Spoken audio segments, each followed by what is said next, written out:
Broadcasting from the Fence One Studios, voted #1 contractor in North Alabama. 94.1 WHRP, Gurley, Huntsville, Decatur, a Cumulus media station. Toni, yeah! Toni in the morning.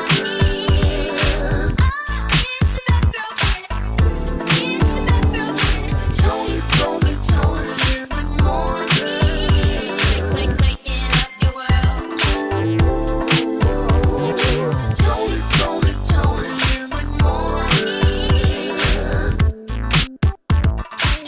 morning. Toni in the morning.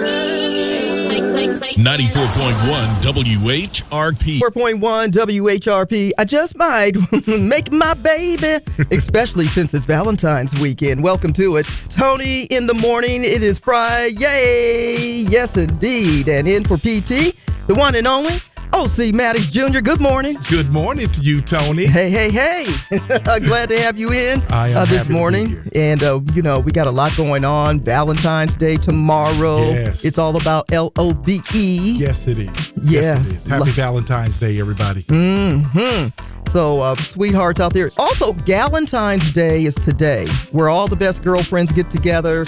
And yes, and, it's an empowerment day of love for all sisterhood. I love it. Galentine's Day, indeed. Then people are celebrating Mardi Gras all weekend long. Yes, indeed. Yeah. And have you ever been to a Mardi Gras parade? I haven't. Oh, you got to do it at least once. It's so exciting. I was invited about 3 years ago. And didn't go? To New Orleans, and didn't get a chance. Well, you don't have to go to New Orleans anymore. You can go downtown Huntsville on Saturday afternoon around 2. And if that don't work, go into Decatur where it's greater, 6 o'clock. They've got a Mardi Gras parade for you. Wow. So they're right here in the Tennessee Valley. It's going to be a lot of fun. President's Day is happening on Monday. Folks are off.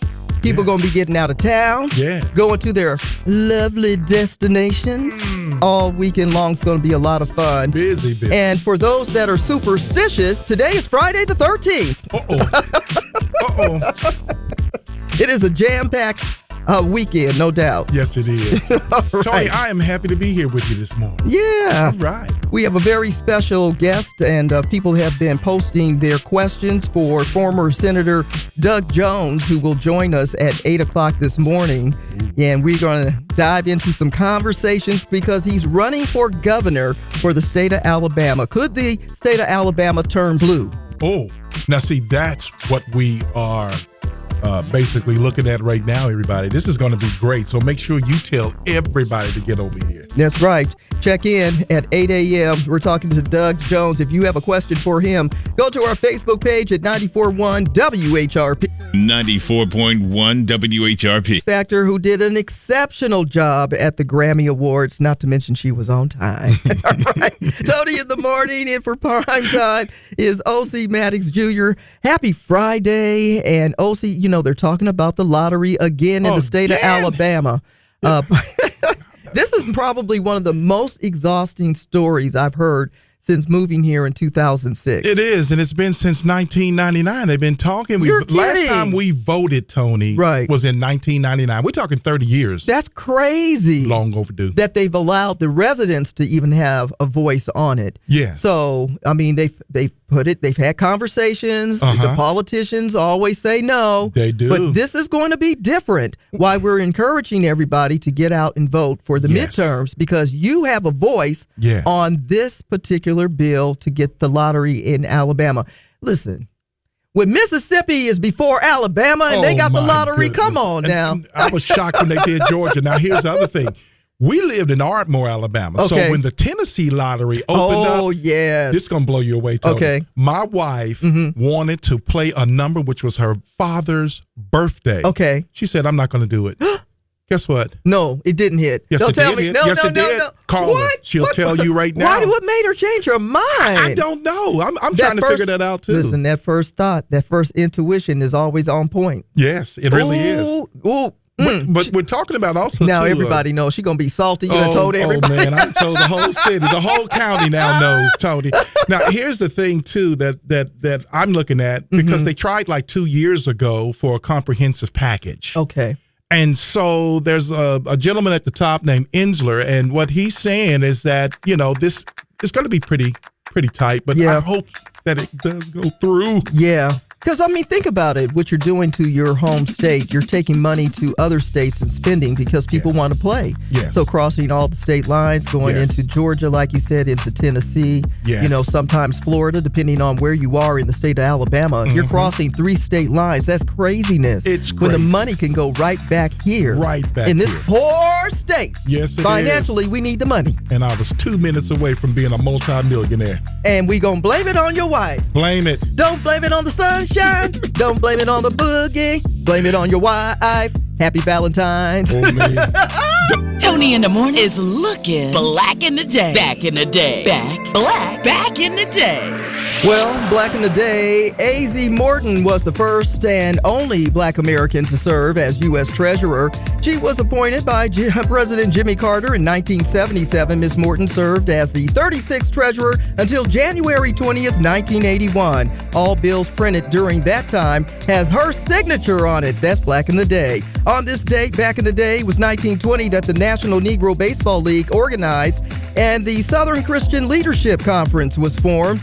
And Dr. Martin Luther King Jr. was the president in 1957. 1983, Marvin Gaye dazzled the world during the NBA All-Star Game with his soulful rendition of the national anthem. And in 1988, Michael Jackson, he bought that ranch and he named it Neverland.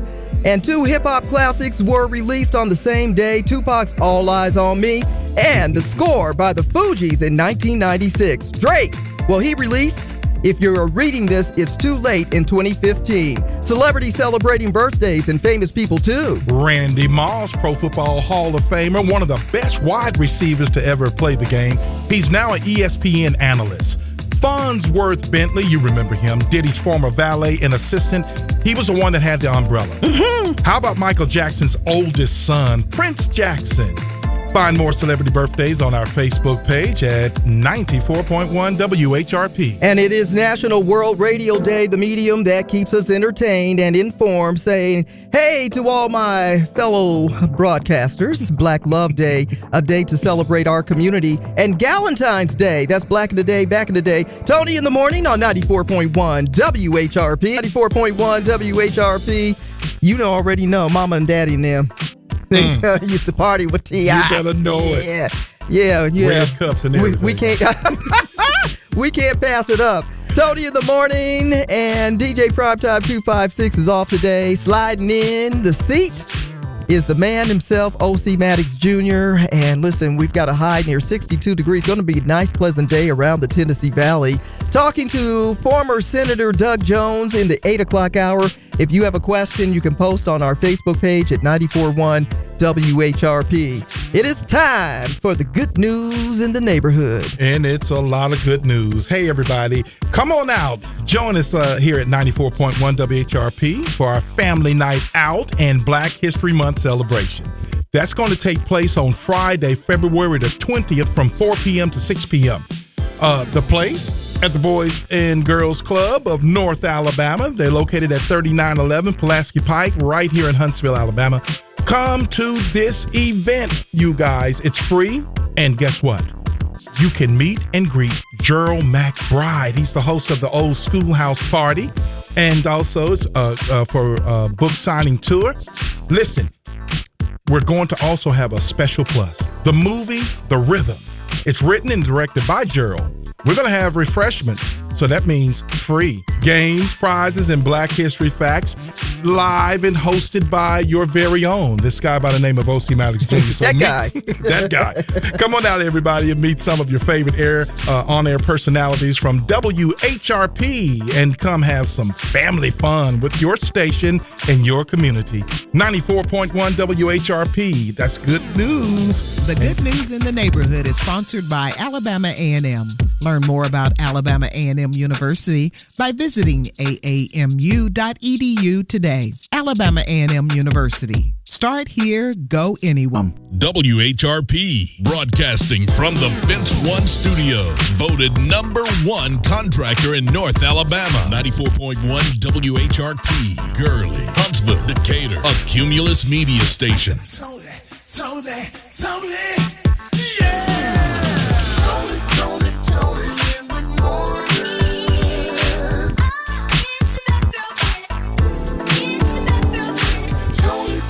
Toni in the morning. Waking up your world. Toni in the morning. Toni in the morning. 94.1 WHRP. Okay, And all wave right. it in the air. Now, the other thing is, when it's the Friday the 13th, people like to watch those horror movies. Yes. Halle Berry's in a new movie. That's Stop. a thriller. Mhm. What? Yeah, in this movie, reportedly, Halle Berry goes in on her boss. How many people always dreamt of going in on your boss? Somebody said they don't have enough arms, Toni. I'm telling you. So, I mean, you ever go off on a boss? I'm sitting up here thinking, yeah, I did. Yeah. In my young years now. Right. Hothead Stupid. and everything. Right. Yes. Did you keep your job? I kept my job. Oh, wow. Believe it or not. What a nice boss. He really was. Understanding. Yes, he was. No cut and pay either. Right. O.C. Maddox Jr. in for PT. We are gearing up for our interview and conversation with former Senator Doug Jones, who's running for governor. That's in the 8 o'clock hour. But did you see the story, O.C., in Birmingham?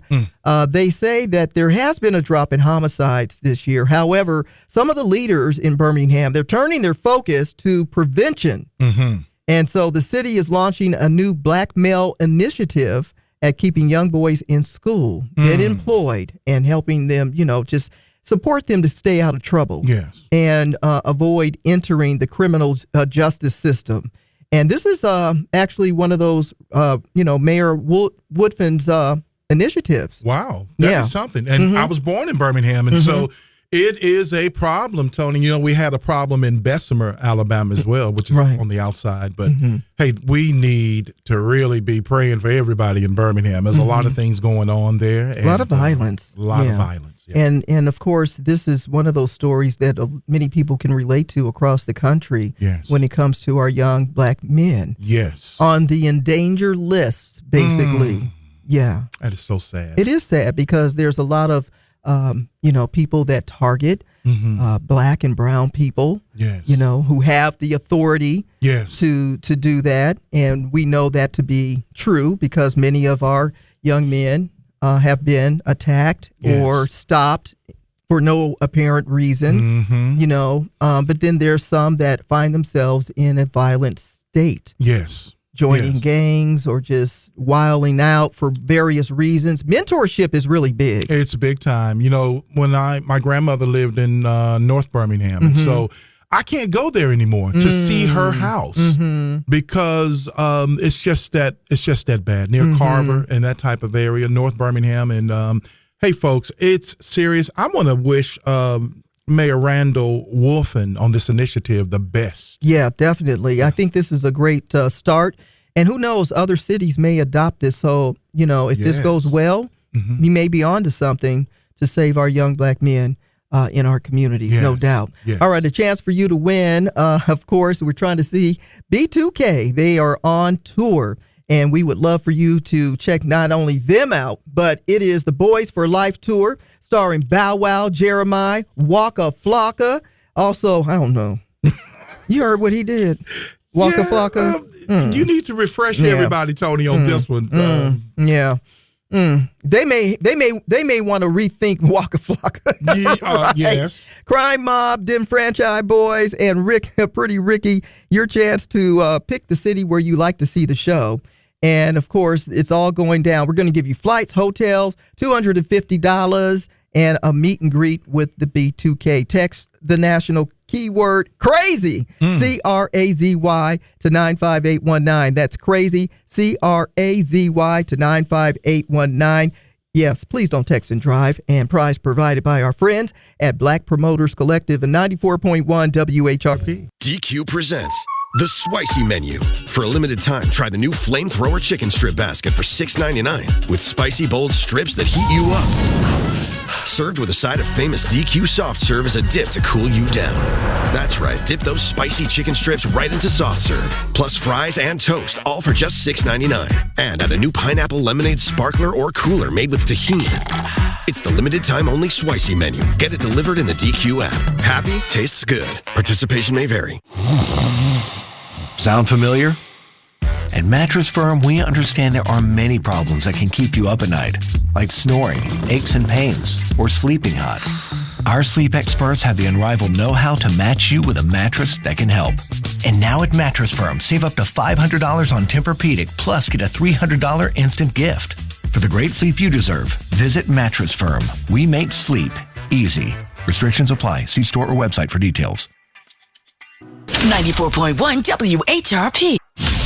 The latest gossip headline. Here she goes. Up in everybody's business. Tony's Tattletale. Did you hear about what happened? Tony's Tattletale. Tony's Tattletale. Is any of this true? Tony's Tattletale. Well, Cardi B, she's back on the road again. Yes, Cardi B officially has kicked off her Little Miss Drama tour. And in her performance in California the opening night, she had a comment to make, and she said, "They ain't taking my fans." Jokingly, of course, warning that she had bear mace in the back. "I mace you. Mess with my fans." All right, Megan Thee Stallion now is part of the Olympics, the Winter Olympics that are underway. Megan Thee Stallion has officially joined NBC's Milan Cortina Creator Collective, and she will be providing coverage for the 2026 Winter Olympics in Italy. In fact, you'll get a chance to see some of the behind-the-scenes content and athlete interviews on her YouTube channel. And Michael Jackson's family, estate, they are not here for it. The disgraceful video that's been going everywhere where you see Sexy Red and her explicit remake of Beat It. I'll leave it right there. It's not the word, it's what I heard. It's just tattletale. Now you're in the know about other people's business. From Tony's Tattletales. Sponsored by Smoothie King in Huntsville and Madison. Fresh and delicious smoothies all day. 94.1 WHRP. Where hits really play. 94.1 WHRP. Great. Yeah. That's going to be great, Tony. Yeah. Listen, people who use hair extensions may want to pay attention to this. And you've probably seen a lot of videos on social media platforms where women are losing their hair. Yes. From wearing the hair extensions, hair being braided into their hair that it's pulling from the follicles and stitching. And all that stuff. And after a while, it is doing damage to your own hair. Wow. But not just that. They're now saying the chemical in the synthetic hair that you're using could be a form of causing cancer. Wow. Yeah. So a new study from the University of Illinois, Chicago has found that several popular brands of hair extensions contain toxic chemicals linked to cancer and reproductive harm. So for those who are planning to, have children, this could be a possible challenge for them. Researchers are testing dozens of hair products that they have found with what they call forever chemicals. Yeah.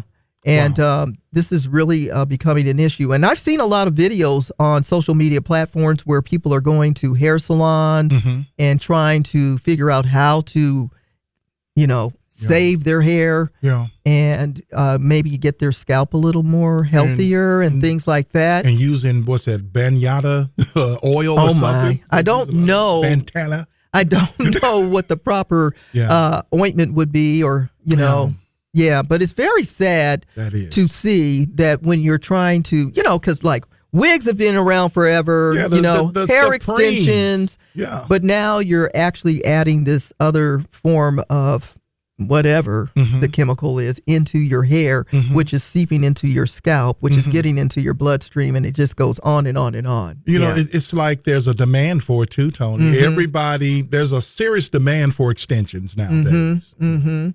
They say also in the study that these toxins can be absorbed through the scalp or inhaled when customers use heat tools such as irons and blow dryers and things like that. Ooh. Yeah. Ooh. So something to think about if you are considering using hair extensions.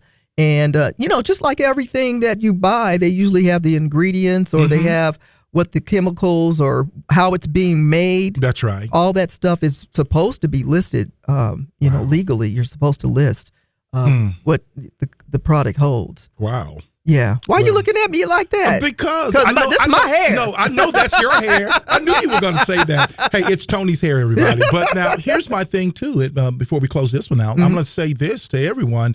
It would behoove us to kind of like do some research because a lot of this is coming from China, other countries and things like that. Yeah. And even if it wasn't, even if it's made here, it's still synthetic. And you're putting it in your hair and it could cause harm to you. So caution to your hair. Today's best variety of R&B, 94.1 WHRP, is celebrating Black History Month. The power, the progress, the potential. Hosted by O.C. Maddox Jr. Artificial intelligence is not science fiction.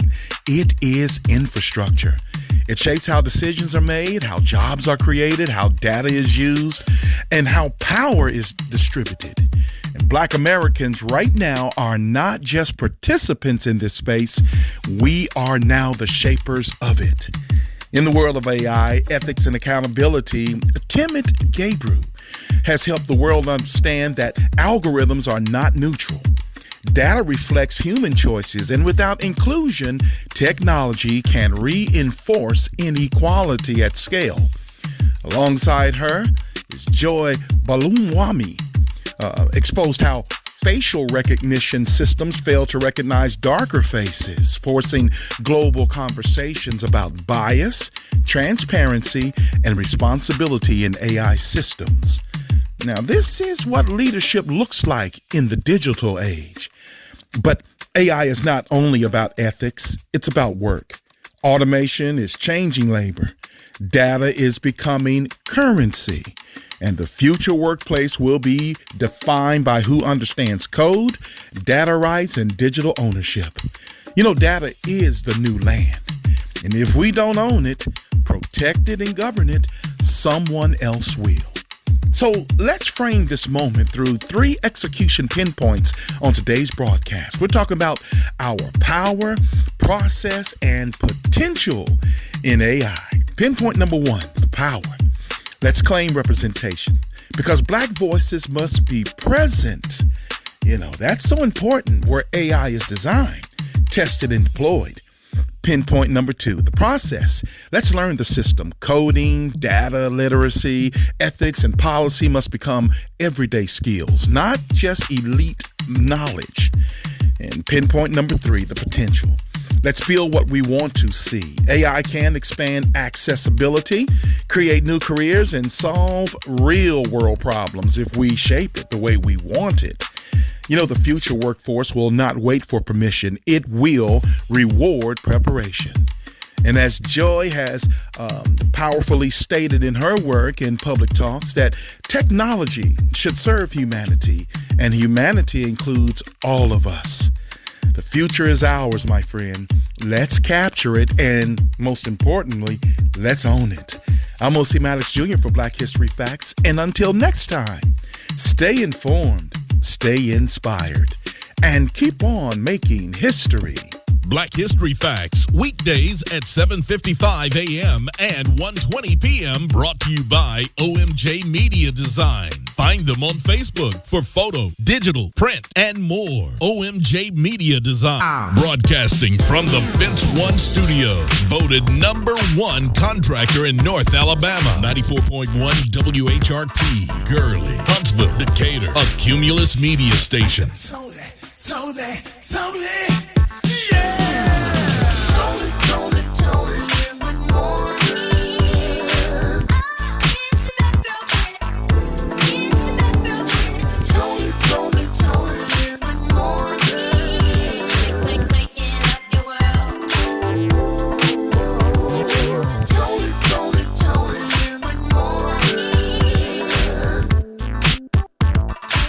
Tony. Tony in the morning.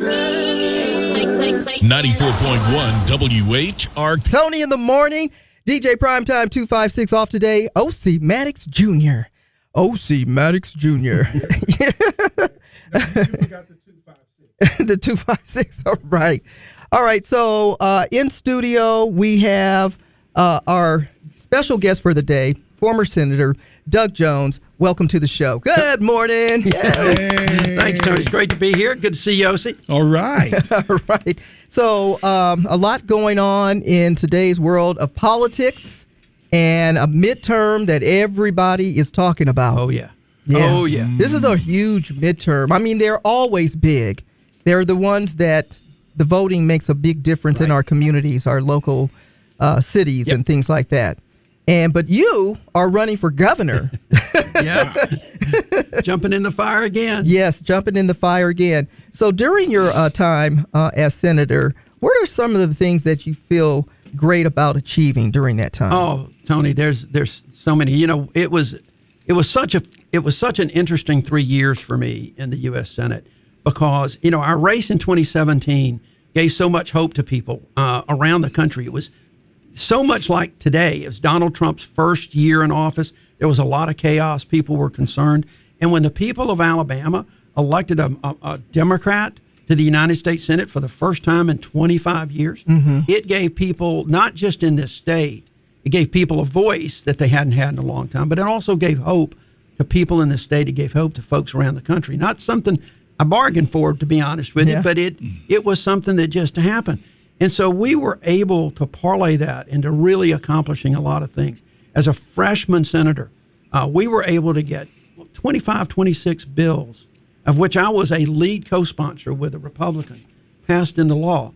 Some of the things that I'm actually proudest of, though, one for veterans. We passed a bill to do away with the military widows tax. It's a long explanation, but for 30 years, widows and spouses of service members who had died as a result of a service-related injury or death couldn't get all of the insurance that they had bought, on the one hand bought, and the other that the Congress had appropriated.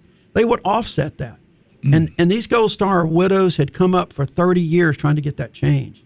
And I was able, working with Susan Collins in Maine, to get that changed. That doesn't sound like a lot, but it put like $1,000 a month in the pockets of some of these folks. It kept them in their homes. And it was just one of the most emotional things that we've seen when we passed that, and those 30 or so widows up on the balcony. It was just really incredible. We got such a increased funding for HBCUs. It had HBCUs funding from the federal government had not increased in 10 to 15 years before we got up there. And I worked with Lamar Alexander, who was from Tennessee, chairman of Health Education Committee. And we were able to get not only increased funding, but permanent funding for HBCUs. We did those kind of things. Those are two examples, I think.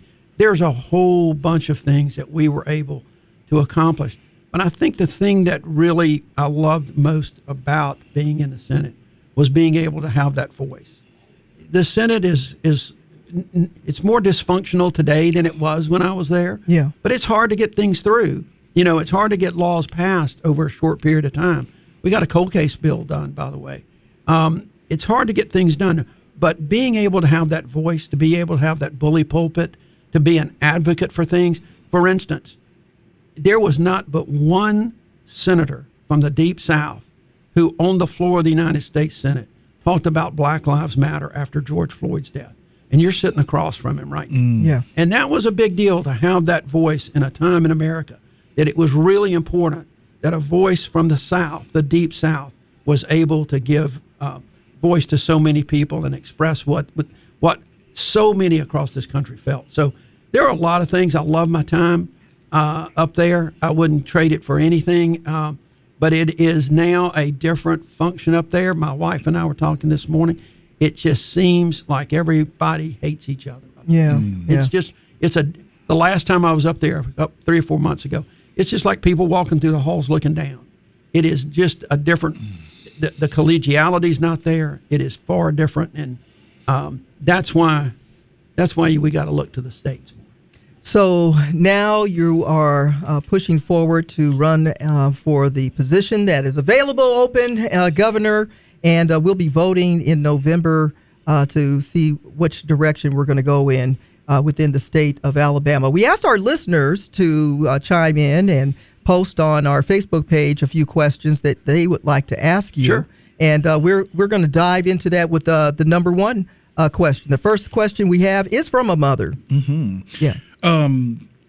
Thank you so much for being here with us again. Thank you. As a mother of a daughter, this listener is saying, I am concerned about the direction that Alabama will go in under a MAGA governor. As governor, what policies will you do to support a better education funding and scores for middle and low income housing or households, minority neighborhoods, increase the accessibility to quality and safe health care for women, girls, and to protect our children from an increasing animosity towards medicine and medical advice? In other words, what plans do you have in terms of that, as well as the economy for Alabama? Well, I got to commend your listener there with that question, because she pretty much encompassed everything in a platform in that one question. So let me be a little bit general, because the specifics are something that we can get into at some point. But let me say this.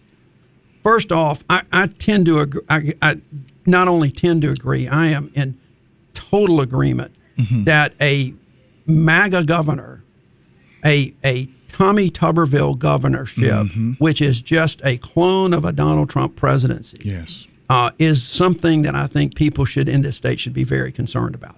When you are more divisive than you are trying to be unified, when you are protecting only a subset of people, including the most powerful and the richest in this state, and not people, and not worried about education, not worried about health care, the way he has not been concerned about that for the people of this state. I think everybody in this state, we're a very poor state. Yes. We're an unhealthy state. Yes. And we've got to have folks focused on that wealth and building that wealth, and you can do that a lot of ways. You know, a governor can't really bring down prices, okay? I mean, the president said he was going to bring down prices, and in fact, he's raised prices with a full-throated endorsement of somebody like Tuberville with tariffs that are taxes on everybody that's increasing the prices. What a governor can do, and it's not only for girls, it's going to be for boys too and men. It is going to be to try to do something about the workforce participation in this state. Yes. We have one of the lowest participation rates in the entire country. Wow. Now, what that means is this. When you hear all these state officials down in Montgomery bragging about low unemployment, just remember that less than 60%, I forget exactly the number, it's only like 57% of folks in this state who are able-bodied, eligible to work, are actually in the workforce. And so the unemployment rate is being counted from that 56-7%, whatever the heck it is. If we can get more people through education and breaking down barriers to getting in the workplace, yes, we can get the economy of this state up. We can get rural areas, the economy up, and that gets. And by barriers, I mean things like healthcare, child care costs. Yes, child care is expensive, and these days, for a single parent or even two parents trying to work, it costs almost as much to keep your kid in daycare and child care during the day as it does for one spouse to work. Amazing. So we got to break down that barrier. Elder care is another issue. You would be amazed, Tony, the number of people I talk to, because I spent a lot of time in December and January trying to recruit candidates to run for office. That's what I did. And we've got an amazing group of folks running this year. But so many people that I talked to said, you know, I'm taking care of my parents right now, my mom or my dad or both. And I just can't do it. I just can't do that. I know that. I had to do some of that too when I was running and when I was in the Senate. So if we break down those barriers and get people with the education, that means a good high school K through 12. It means community college if that's where you want to go, or the universities if that's where you want to go. We need more apprenticeships in Alabama. We need things like that. They're going to train people. that may not want to go to college, that may not be the right fit for college. Mm-hmm. But you know what? There's a lot of jobs out there, good jobs, a lot of union-paying jobs that we can work down.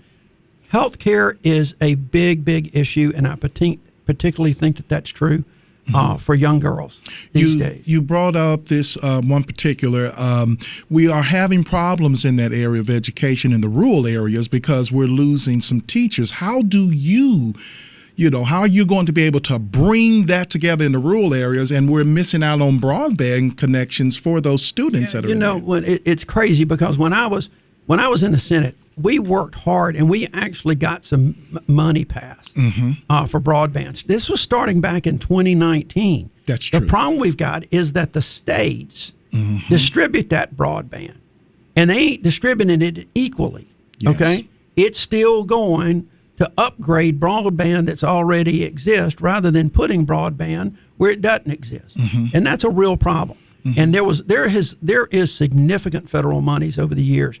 We passed a lot when I was in the Senate to upgrade that and bring that across the state. And it is slow to happen because the states pick and choose winners. Yes. And unfortunately, in a lot of these rural areas, they always end on the short end of the stick, and we got to change that. Tony, I wanted to add before we move forward with Senator Doug Jones, what he's saying is actually true because in Plantersville, Alabama, my wife's cousin, they have one of those antennas on the yard, and we want to thank you for that as well. Absolutely. So thank you. Let me mention once about the education because this is affecting these rural areas as well.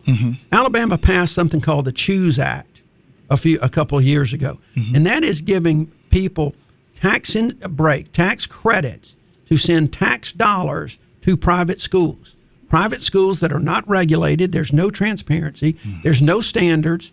We're just putting money over there so these kids can go. Now there's an income, and some people have benefited from that. But a lot of these rural areas, it's their schools that are going to get hurt. They're public schools. Because there may not be a private school within 20 or 30 miles from where folks live. And that Choose Act, I think, is going to really damage public school systems in Alabama. I'm a product of the public schools in Alabama. My kids were public school students. My family was, and I'm a strong believer. If we can get that Choose Act money kind of back in there, we can help those teachers. Wow. And a lottery might help those teachers too, by the way. Yeah. And I'm all in favor of that. Okay, we're going to talk about that in a little bit more. It is former Senator Doug Jones in the building. It is very important that you get the information from the folks that are running for these positions. He is running for governor, and hopefully you're registered to vote. We're going to come back with more of the conversation. Don't go too far. Tony in the morning on 94.1 WHRP. Cylinder. 94.1 WHRP. And we are in great conversation with former Senator Doug Jones, running for governor of Alabama. Yay! Gonna put on a real big belt. Do your friends call you DJ? I've always wanted to ask you that. My friends have me all kinds of names in this state, so let's don't go there. Okay. Well, we have quite a few questions. We're going to try to answer as many. But you actually answered a lot of questions within this last segment of people posting on our Facebook page. Healthcare is everything, especially with the way the country has shifted, and Medicare, Medicaid, and health insurance, period. All of that matters to each and every one of us. Yep. Yeah. Look, I have, since I ran in 2017, been one of the strongest advocates for Medicaid expansion. This state has lost out on billions of dollars, literally billions of dollars. Rural hospitals have closed. We've lost doctors. We've lost nurses because we are not getting that money in, and people are needing that health care. Right now, there's probably 300,000 people that could benefit from Medicaid expansion. We're about to increase that number probably by 100,000 people because these ACA subsidies, the Affordable Care Act subsidies, are going away, thanks to your members in Congress. Thanks to your congressman up here in North Alabama, thanks to your 2 U.S. senators. That's going to go away, which means people are going to have to decide and choose between food and housing or their health care insurance. And I know where that's going to go, and it's going to create real problems. I have been an advocate for Medicaid expansion. We have not had a statewide office holder who was a champion for Medicaid expansion. That's been the problem. We've had we've had a number of good legislators, but we haven't had a statewide champion. You're going to have one when Doug Jones becomes governor, and on day one, I will absolutely sign a Medicaid expansion executive order, which will expand the eligibility for Medicaid, and then we're going to hit the road and tell the legislature how to get it funded and how to do those things. That will help rural hospitals. It will help keep doctors and nurses, and we will go from there. Because I think, look, Medicaid is one of the biggest drivers of health care in this state, and the economies of so many. It's amazing how much Medicaid and those federal dollars mean. I will say this, that what I call the anything but beautiful bill that Congress passed this year is really going to create problems for the budget in Alabama, particularly with health care. And that's, again, you can thank your congressman, you can thank your 2 U.S. senators for that. It is going to create a problem for the next administration in the state of Alabama, but we'll deal with it. And that also, Toni, covers the state of Georgia as well. So the southern states, we need a governor who will champion that. And you're looking for stabilization also within the rural health care. Absolutely. Across the board, you've got to do that. We need to be rethinking a little bit at this point. We've got to play the hand we're dealt with health care right now in these rural areas, and it's not a good hand. So we got to be rethinking healthcare and how it's delivered. We got to be doing things, I believe, like more nurse practitioners that have the ability to do some things. Pharmacists could do more than they're allowed right now in terms of just refilling prescriptions, doing those kind of things. Saves money and gives people that health care. This goes back to your broadband, OC. If we can get more broadband and things, we could do more telehealth. We can do things. The one thing I worry about that I'm seeing more of now, Dr. Oz and these crazies talking about AI, a AI generated doctor that you're talking to. I ain't for that, guys. I don't need to see some avatar talking to me about how to deal with any cardiac problems that I've got or whatever that might be. But we can do more telehealth, and that's going to help mental health too. And by the way, that's a huge problem in this state. Medicaid expansion would help mental health, more telehealth to give people some access to be able to deal with issues that they have will help that and will ultimately help the criminal justice. Great. Well, the only way to make things better is to get out and vote. Midterms are approaching, and for those of you who are always wondering, who do we vote for? What do they stand for? What are they talking about? What are they going to do when they get in these positions? One of the reasons why I stopped the music today to get the information to you so you can make these decisions on which direction you think this state should go and the future for your family. We've got a question from Matthew from our Facebook page. He's asking, Alabama currently prohibits the use of state funds for DEI programs in public agencies and schools. How do you define diversity, equity, and inclusion, Senator Jones? And if any, should the governor play in supporting inclusive policies that will help marginalized communities? Let me tell you something. The governor needs to be the champion for inclusiveness. The governor needs to be the champion for diversity. There was the time after Jim Crow where diversity was celebrated, and it still should be. Yes. Okay, we have got a more diverse society than we've ever had, and it's going to continue to be that way. We've got to get back. The DEI has become a political catchphrase, football, that really, I think, is tragic for this state. Yes. We need to make sure, and I'm going to go ahead and say this now, Tony. Look, my vision for this state is from a song called Crowded Table by the Highwomen. And I want a house with a crowded table where there's room by the fire for everyone, where we can take on the world while we're young and able, come back together when the day is done. The door's always open. Your picture's on my wall. We're all a little broken, but here we all belong. You can call whatever you want to with that.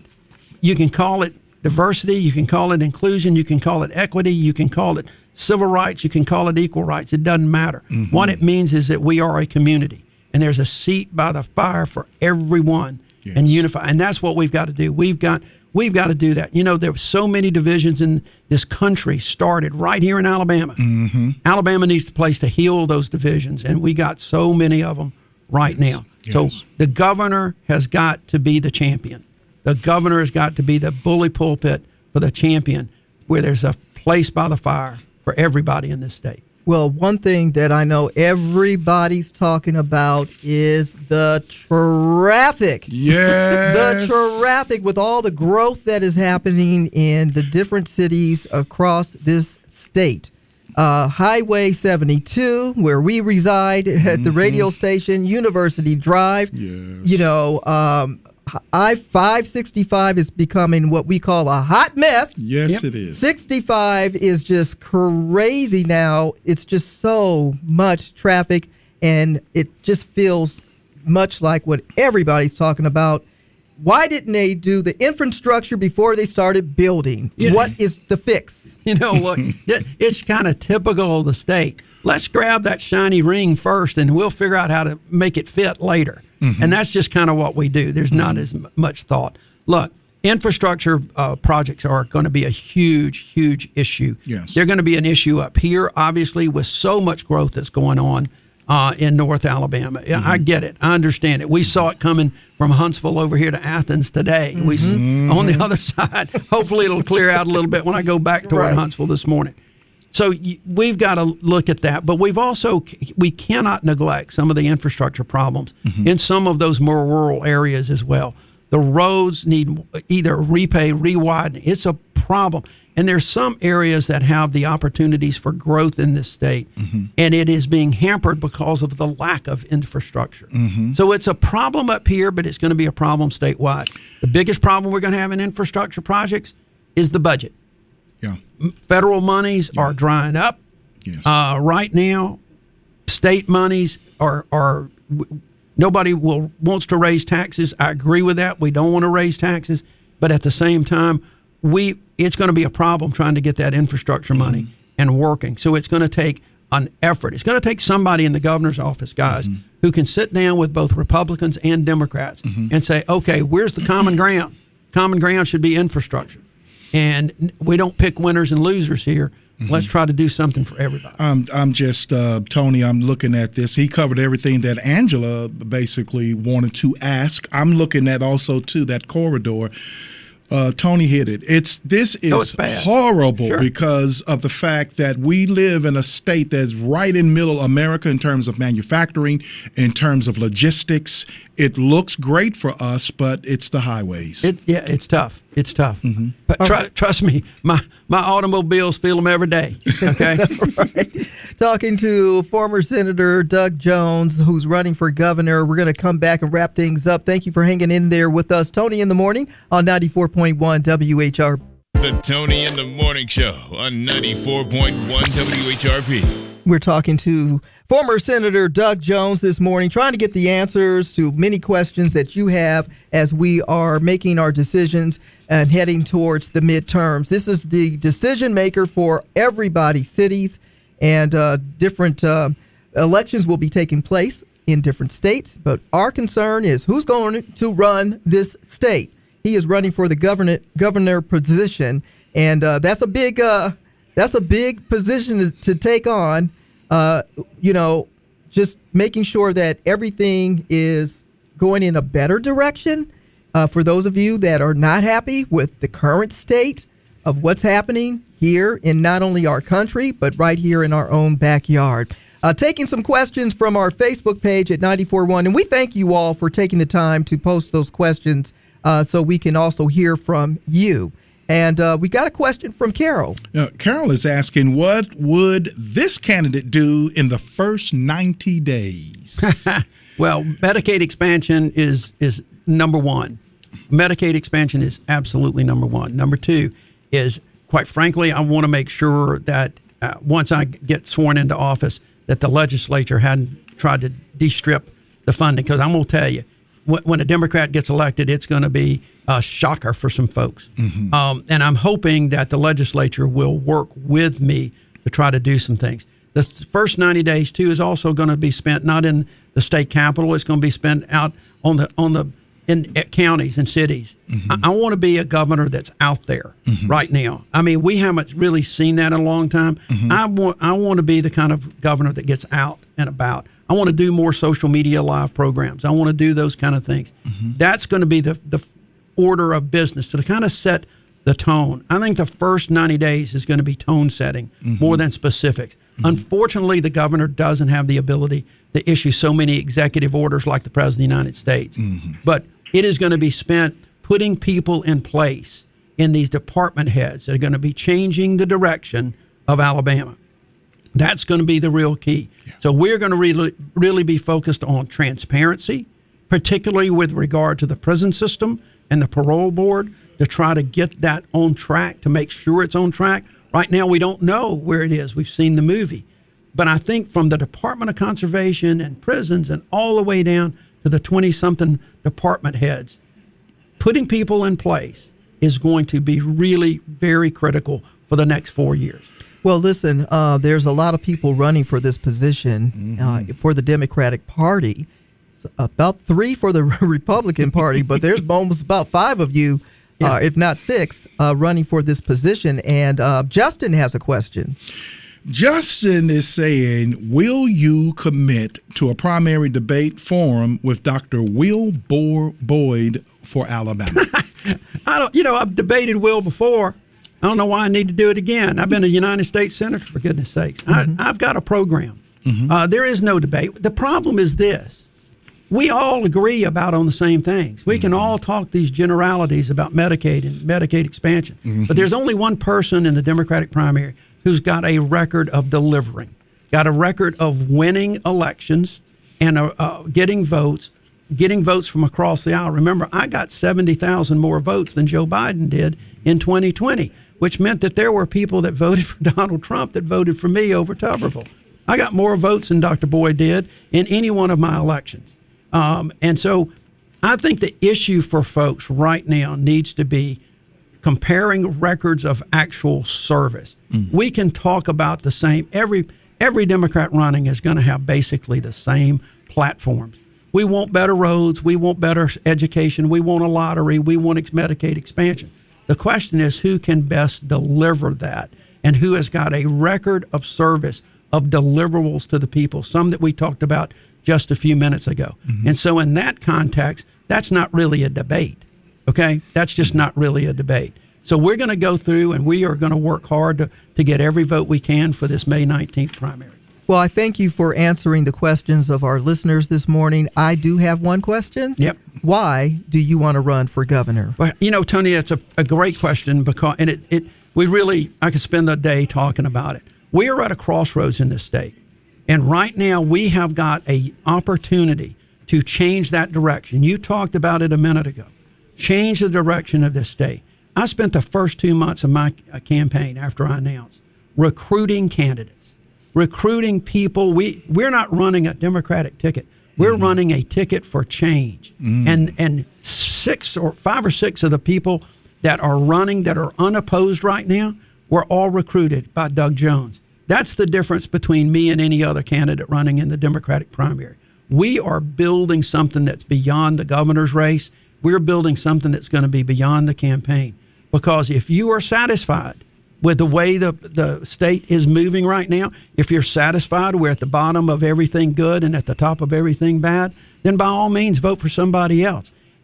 Even in November, vote to keep the leadership in place that we've got. But if you want change and you want somebody who has been in a position of change before and delivered on change, then that's what this campaign is all about.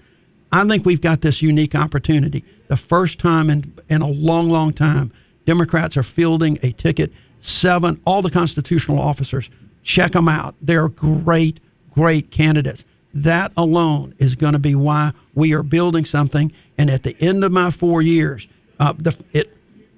we'll be able to look back and we will have turned this state around in attitudes and the direction that we're moving, and have all people having a seat at that crowded table. You want a new state of Alabama attitude? Well, you just heard from Doug Jones. We thank you for your time this morning, coming in. and especially for answering the questions, like I said, to our listeners. And we wish you nothing but the best. Thank you very much. Thanks for having me, guys. Great to see you. The one and only Marvin Gaye and what's going on. Tony in the morning. It's not often that we stop the music, only for the important things. And if you think this year in voting isn't important, I don't know what's going on. I'll just say that.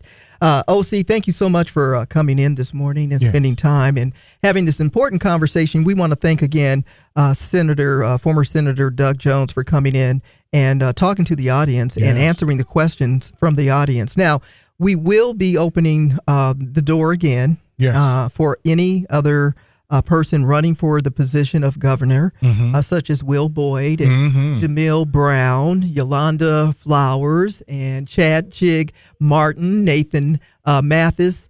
Those people are running for that same position he's running for on the Democratic Party. There's three people that are running for the Republican Party for governor, and we will open the door for them to come in and share their spiel about what they think the state should run, how the state should run, and what does that look like in the next 4 years. Now, does that also include Tommy Tuberville as well? Well, he's Republican. I just said those three people that are running for Republican, the door is open to them as well. So we'll be reaching out and seeing if anybody's answered any of my emails and would like to participate and get the information to the people firsthand, right?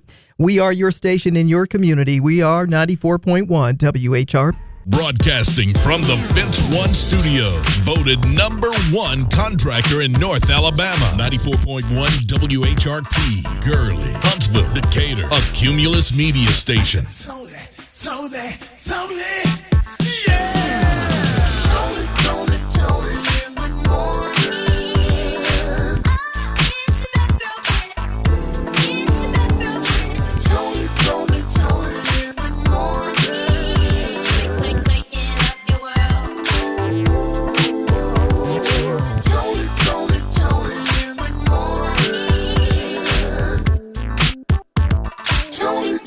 Tony in the morning. 94.1 WHRP. Tamala Man and Take Me to the King on 94.1 WHRP. 94.1 WHRP. The Rocket City's first choice for today's best variety of R&B.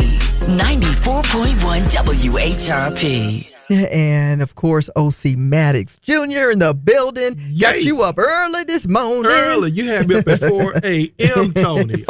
Listen, folks, I want to thank Tony for just sharing some coffee with me today. I've enjoyed it.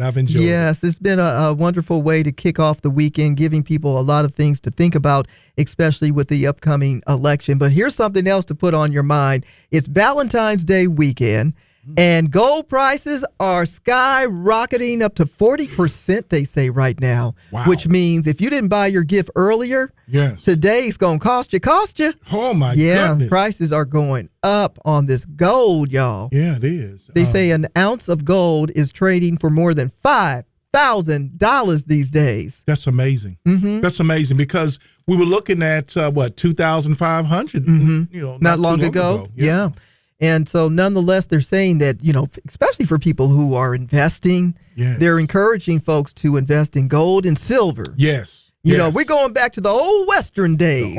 What you got there in your mouth there look like some gold teeth. I can trade that in. You know, too, Tony, that the reason why it's going up because of all of the AI stuff that's coming out. And they're saying, one company in particular, they are making, and they're going to use a lot of silver and a lot of gold. So if you're American, you're right, Tony. Everybody, you better look out. Get yourself some gold.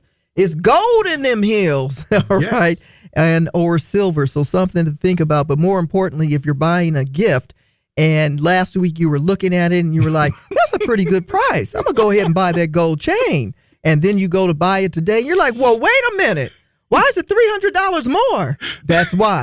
A better life with Dr. Sanjay Gupta. Are you starting to take your strength training more seriously? Well, harnessing your breath is going to help you level up.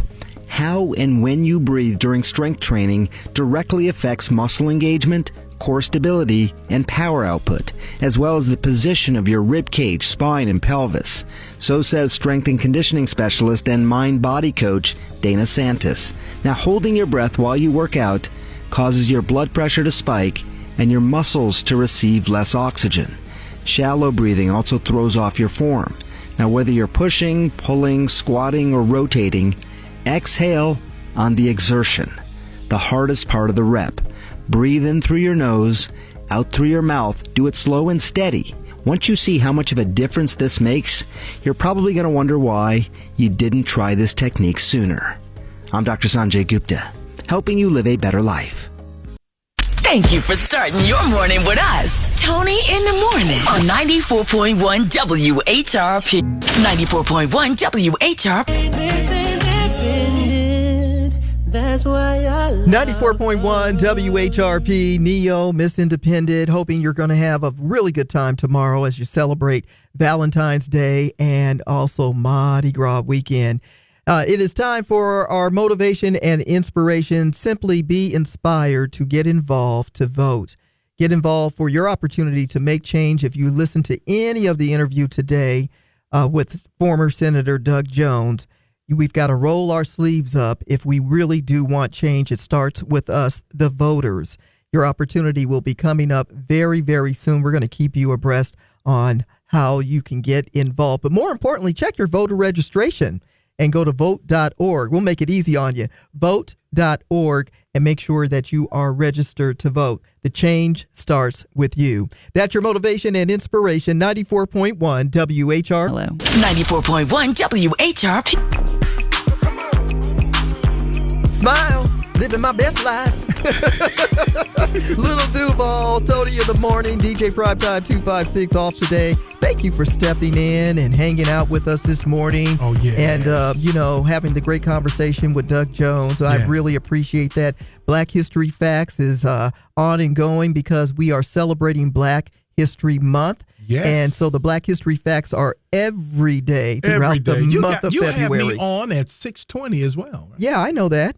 Everybody else does too. So if you want to hear it at 7:55 a.m., 1:20 p.m., and 6:20 p.m., don't miss Black History Facts celebrating Black History Month. It is the power, the progress, and the potential. O.C. Maddox Jr. Yay, Toni. No, hey, she made it. She made it. Happy Valentine's, O.C. Have a great week. Toni in the Morning Show.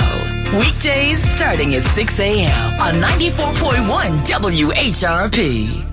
Broadcasting from the Fence One studio, voted #1 contractor in North Alabama. 94.1 WHRP, Gurley, Huntsville, Decatur, a Cumulus media station. 94.1 WHRP.